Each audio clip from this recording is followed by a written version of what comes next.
হযরত মাওলানা সৈয়দ ফজলুল করিম রাহমাতুল্লাহ আলাইহি বলেন যে আপনি প্রত্যেকটি কাজ আল্লাহর জন্য করবেন নাকি অন্য কোনো কারোর জন্য করবেন, এর মাপকাঠি হচ্ছে কাজটি করার আগে আপনি নিজের কলবের কাছে জিজ্ঞেস করবেন যে আমি এখন এই মুহূর্তে এই কাজটি করব, কেন করতে চাই, কেন করতে চাই, কেন প্রশ্ন যখন আমি নিজের দিকে ঘুরাইয়ে দেব তখনই এর একটা অ্যানসার বের হবে যে আমি আলেম হওয়ার জন্য পড়াশোনা করি, আমি মুফতি সাহেব হওয়ার জন্য পড়াশোনা করি, আমি মুহতামিম হওয়ার জন্য পড়াশোনা করি। এই যখন এগুলো হচ্ছে দুনিয়াবি চিন্তা চেতনা। আমি যখন মুফতি হব, আলেম হব, আমার দ্বারা অবশ্যই আমি আলেম হওয়ার পরে আমি কি কাজ করব? মানে রেস্টুরেন্ট হোটেলের কর্মচারী হব কি? ইফতার শেষ করার পরে আমার কাজ কি? প্রধান কাজ হচ্ছে রেস্টুরেন্টে চাকরি করা, রেস্টুরেন্টের মালিক হওয়া। অবশ্যই আমার যে কোনো একটা খেদমতের রাস্তা আল্লাহ তাআলা খুলে দেবেন, করাই লাগবে, যেহেতু এটা করাই লাগবে, ইলমের প্রচার করাই লাগবে। ইলমের হক হচ্ছে তিনটি: ইলমের অনুযায়ী আমল করা, ইলম চর্চা করা, অন্যকে শিক্ষা দেওয়া। এই তিনটা যেহেতু হকের মধ্যে আপনি আমি থাকবই, থাকতেছি বাধ্যতামূলক। কাজে নিয়ত, যে ব্যক্তি মুফতি সাহেব নাম লেখার জন্য, নামের আগে মুফতি অমুক এই নামটা লেখার জন্য ইফতা পড়বে, পড়াশোনা করবে, সেও ইলমে দ্বীন অর্জন করলো ঠিকই, ওই কারণে সে জাহান্নামে যাবে। হাসরের ময়দানে তিন শ্রেণীর মানুষকে বিনা হিসাবে জাহান্নামে নিক্ষেপ করা হবে। এর মধ্যে একজন 3 নম্বর শ্রেণী হচ্ছে আলেম। এই পর্যায়ে বক্তৃতা নিয়ে মঞ্চে আসবেন ভাই মোহাম্মদ উবাইদুল্লাহ। আসসালামু আলাইকুম ওয়া রাহমাতুল্লাহি ওয়া বারাকাতুহু। নাহমাদুহু ওয়া নুসাল্লি আলা রাসূলিহিল কারীম, আম্মা বা'দ, আউযু বিল্লাহি মিনাশ শাইতানির রাজীম, বিসমিল্লাহির রহমানির রহিম। ওয়া মা উমিরু ইল্লা লিয়া'বুদুল্লাহা মুখলিসিনা লাহুদ-দ্বীন। সাদাকাল্লাহুল আযীম। আল্লাহুম্মা সাল্লি আলা সাইয়্যিদিনা ওয়া নাবিয়িনা ওয়া শাফিঈনা ওয়া হাবিবিনা ওয়া মাওলানা মুহাম্মদ সাল্লাল্লাহু আলাইহি ওয়া আলা আলিহি ওয়া আসহাবিহি ওয়া বারাকা ওয়া সাল্লাম। জামিয়া দারুল কায়েদ তাহিলি কওমি মাদ্রাসার সাপ্তাহিক তালিমি জলসায় উপস্থিত রয়েছেন আজকে অনুষ্ঠানের মধ্যমণি সভাপতি মুহতারাম নীলফামারী হুজুর মাতাজিল্লাহুল আলী, উপস্থিত রয়েছেন মিশকাত এবং জালালাইন জামাতের মুহতারাম শ্রদ্ধেয় ছাত্র ভাইরা। মহান আল্লাহ রাব্বুল আলামিনের শাহী দরবারে লাখো শুকর যে আল্লাহ পাক রব্বুল আলামিন আমাদেরকে আজকে মহতি জলসায় মজলিসে উপস্থিত হওয়ার তৌফিক দান করেছেন, আলহামদুলিল্লাহ। আজকের আলোচ্য বিষয় হচ্ছে ইখলাস সম্পর্কে। জীবনের প্রত্যেকটি কাজে আমাদের ইখলাস ছাড়া আল্লাহ তাআলার কাছে কোনো আমল, কোনো কাজ আমাদের গ্রহণযোগ্য হবে না। তার মধ্যে একটি হচ্ছে বর্তমানে আমাদের কাজ হচ্ছে ইলমে দ্বীন অর্জন করা। এই আমলের মধ্যে আপনি আমি রয়েছি।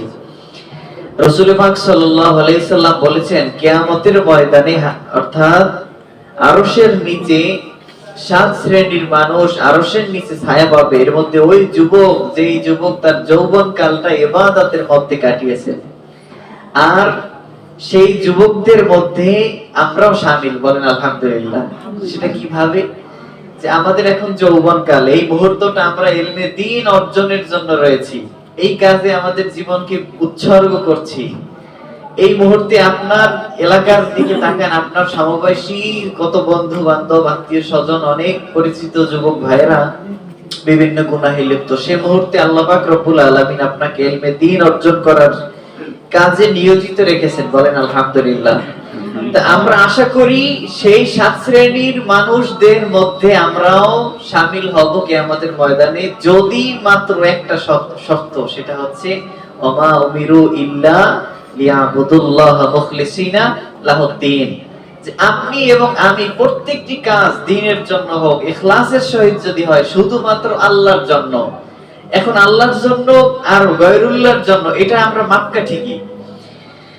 হযরত মাওলানা সৈয়দ ফজলুল করিম রাহমাতুল্লাহ আলাইহি বলেন যে আপনি প্রত্যেকটি কাজ আল্লাহর জন্য করবেন নাকি অন্য কোনো কারোর জন্য করবেন, এর মাপকাঠি হচ্ছে কাজটি করার আগে আপনি নিজের কলবের কাছে জিজ্ঞেস করবেন যে আমি এখন এই মুহূর্তে এই কাজটি করব, কেন করতে চাই, কেন করতে চাই, কেন প্রশ্ন যখন আমি নিজের দিকে ঘুরাইয়ে দেব তখনই এর একটা অ্যানসার বের হবে যে আমি আলেম হওয়ার জন্য পড়াশোনা করি, আমি মুফতি সাহেব হওয়ার জন্য পড়াশোনা করি, আমি মুহতামিম হওয়ার জন্য পড়াশোনা করি।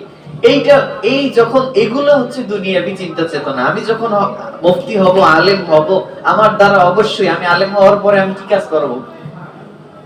মানে রেস্টুরেন্ট হোটেলের কর্মচারী হব কি? ইফতার শেষ করার পরে আমার কাজ কি? প্রধান কাজ হচ্ছে রেস্টুরেন্টে চাকরি করা, রেস্টুরেন্টের মালিক হওয়া। অবশ্যই আমার যে কোনো একটা খেদমতের রাস্তা আল্লাহ তাআলা খুলে দেবেন, করাই লাগবে, যেহেতু এটা করাই লাগবে, এলেমের প্রচার করাই লাগবে। এলেমের হক হচ্ছে তিনটি: এলেমের অনুযায়ী আমল করা, এলেম চর্চা করা, অন্যকে শিক্ষা দেওয়া। এই তিনটা যেহেতু হকের মধ্যে আপনি আমি থাকবোই, থাকতেছি বাধ্যতামূলক। কাজে নিয়ত, যে ব্যক্তি মুফতি সাহেব নাম লেখার জন্য, নামের আগে মুফতি অমুক এই নামটা লেখার জন্য ইফতা পড়বে, পড়াশোনা করবে, সেও ইলমে দ্বীন অর্জন করলো ঠিকই, ওই কারণে সে জাহান্নামে যাবে। হাসরের ময়দানে তিন শ্রেণীর মানুষকে বিনা হিসাবে জাহান্নামে নিক্ষেপ করা হবে। এর মধ্যে একজন 3 নম্বর শ্রেণী হচ্ছে আলেম। জিজ্ঞেস করা হবে, তোমাকে এই এই নেয়ামত দেওয়া হয়েছে, তুমি কিসের জন্য ইলমে দ্বীন অর্জন করছো? তখন সে বলবে, আমি আল্লাহ তোমার জন্য করেছি। তখন আল্লাহ তাআলা তাকে বলবেন যে তোমাকে জানো লিওয়ালা আলেম, তোমাকে যেন আলেম বলা হয়, এজন্য তুমি ইলমে দ্বীন অর্জন করেছো। তো সম্মানিত হাজিরিন, যে আল্লাহ রাব্বুল আলামিন প্রত্যেকটি কাজ আমাদেরকে ইখলাসের সহিত করার তৌফিক দান করুন, বলেন আমিন। প্রত্যেকটি হরফ পড়ার সঙ্গে সঙ্গে, প্রত্যেকটি হাদিস আয়াত তাফসীর পড়ার সঙ্গে সঙ্গে, একটি ফিকহ মাসালা পড়ার সঙ্গে সঙ্গে আপনার আমার আমলনামায় একটি নেকি লেখা হয়, বলেন না আলহামদুলিল্লাহ। তো ছাত্র জীবনে আপনি আমি যে এত পড়াশোনা করতেছি, এত কিতাবাদি পড়বো, এর বিনিময়ে কত নেকি আপনার আমার আমলনামায় জমবে। আল্লাহ রাব্বুল আলামিন এই সমস্ত নেক আমল আমাদেরকে ইখলাসের সহিত করার তৌফিক দান করুন, বলেন আমিন। এবং 7 শ্রেণীর যুবকদের মধ্যে, অর্থাৎ মানুষদের মধ্যে কিয়ামতের ময়দানে অন্তত আমরা যেন আরশের নিচে ছায়া পাই, আল্লাহ রাব্বুল আলামিন সেই তৌফিক আমাদেরকে দান করুক। ওয়া আখিরু দাওয়ানা আলহামদুলিল্লাহি রাব্বিল আলামিন। আসসালামু আলাইকুম। মাশাআল্লাহ, ধন্যবাদ ভাই মোহাম্মদ উবাইদুল্লাহকে। আজকের উম্মাতান ওয়াহিদা ওয়া আনা রাব্বুকুম ফা'বুদুন। সাদাকাল্লাহুল আযীম। আল্লাহুম্মা সাল্লি ওয়া সাল্লিম ওয়া বারিক আলাইহি। গতকাল আয়োজিত আজকের এই মহতিময় সাপ্তাহিক জলসায় উপস্থিত আমাদের সকলের প্রিয় ওস্তাদ হযরত মাওলানা মোহাম্মদ নীলফামারী হুজুর ও আমার সামনে উপস্থিত মিশকাত জামাত এবং জালালাইন জামাতের সম্মানিত ছাত্র বন্ধুরা, সকলের প্রতি আমার আন্তরিক মোবারকবাদ, ইসলামিক সম্ভাষণ। আসসালামু আলাইকুম ওয়া রাহমাতুল্লাহি ওয়া বারাকাতুহু। সম্মানিত উপস্থিতি, আজকে এখানে দাঁড়ানোর বিষয়, বক্তৃতার বিষয় আপনাদের কাছে খুবই স্পষ্ট।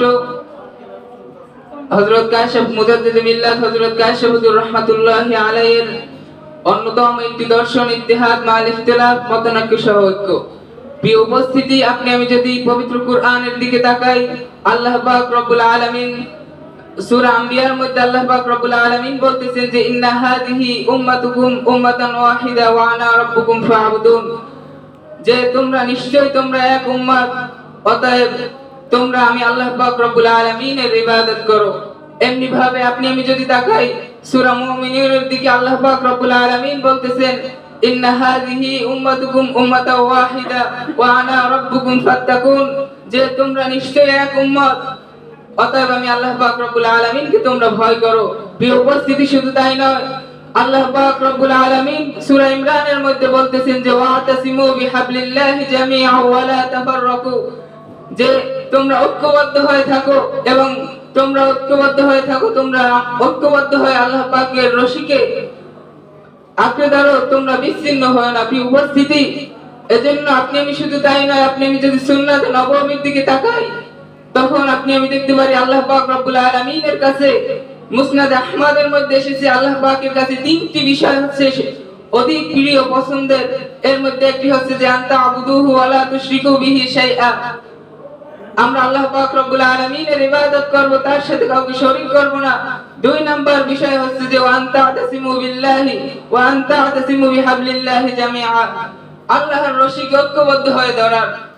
তো প্রিয় উপস্থিতি, আমাদের কাছে খুবই স্পষ্ট, শুধু বাংলার জমিনে নয়, বিশ্বের দিকে, বিশ্বের মুসলমানদেরকে যদি আজ ঐক্যবদ্ধ হতে হয়, তাদের আপনার আমার আপনি আমি যে ইত্তিহাদ মাল ইখতিলাফ, কাশেফ হুজুর রাহমাতুল্লাহি আলাইহি যে ঐক্যের প্রবক্তা, তিনি যে ইত্তিহাদ মাল ইখতিলাফ, এই যে তার দর্শন, আপনাকে আমাকে মতনৈক্য সহকারে যে আপনাকে আমাকে ঐক্য হতে হবে, এর ব্যাখ্যাটা তিনি এবার তার বইয়ের মধ্যে দিয়েছেন। আপনার আমার ব্যক্তিগত, আপনার আমার দলগত, দলীয় রাজনীতি, ইখতিলাফি মাসালার মধ্যে আপনার আমার পার্থক্য থাকতে পারে, এর ঊর্ধ্বে উঠে আপনি আমি যখন ইস্যুর ভিত্তিতে, আপনি আমি যখন সর্বদলীয় ইস্যুর ভিত্তিতে আপনি আমি যখন ঐক্যবদ্ধ হতে পারবো, এটা হচ্ছে তিনি ইত্তেহাদ মাল ইখতিলাফ নাম দিয়েছেন। প্রিয় উপস্থিতি, এজন্য আমি বলতে চাই, আপনার আমার পাগড়ির মাঝে পার্থক্য হতে পারে, আপনার পাগড়ি 14 হাত, আমার পাগড়ি 7 হাত হতে পারে, আপনার আমার টুপির মধ্যে পার্থক্য হতে পারে, আপনার আমার ইখতিলাফি মাসালার মধ্যে পার্থক্য হতে পারে, কিন্তু আপনার আমাকে মুসলমান হিসেবে, আপনাকে আমাকে আল্লাহর উম্মত, রাসূলের উম্মত হিসেবে ঐক্যবদ্ধ থাকতে হলে ইত্তেহাদ মাল ইখতিলাফের বিকল্প নাই। ঠিক কিনা বলুন? আপনি আমি দলীয়, আপনার আমার মাসালাগত দলীয় রাজনীতিগত পার্থক্য থাকবে, আপনার আমার মাঝে হাজারো দ্বন্দ্ব থাকতে পারে, কিন্তু মুসলমান আর মুসলিম, আকুল মুসলিম এক মুসলমান আর এক মুসলমানের ভাই। এমনি ভাবে মুসলমান, সমস্ত মুসলমান হচ্ছে একটা দেহ, আর মুসলিমুনা কাযাসাদিল ওয়াহিদ। এজন্য আপনাকে আমাকে ঐক্যবদ্ধ থাকতে হলে আপনার আমার মাঝে পার্থক্য থাকবে, আপনার আমার মাঝে ইখতিলাফি পার্থক্য থাকবে, আপনার আমার মাঝে টুপির পার্থক্য থাকতে পারে, কিন্তু আপনাকে আমাকে ঐক্যবদ্ধ হতে হলে, মুসলমানকে ঐক্যবদ্ধ হতে হলে আপনি ইত্তেহাদ মাল ইখতিলাফের নাম ভিন্ন দিতে পারেন, কিন্তু এটা ব্যতীত ওয়াতাসিমু বিহাবলিল্লাহি জামিআ, আল্লাহর রশিকে ঐক্যবদ্ধভাবে ধরার জন্য আপনার আমার পার্থক্য হইল গিয়ে আপনি আমি মুসলমান হিসেবে যদি ঐক্যবদ্ধ হতে পারি, এটাই আপনার আমার জন্য কামিয়াবি হবে। এই বলে আমি আমার সংক্ষিপ্ত বক্তব্য শেষ করছি। ওয়া আখির দাওয়ানা আলহামদুলিল্লাহি রাব্বিল আলামিন। আসসালামু আলাইকুম ওয়া রাহমাতুল্লাহ। মাশাআল্লাহ, মারহাবা। ধন্যবাদ ভাই মোহাম্মদ ইমদাদুল হককে।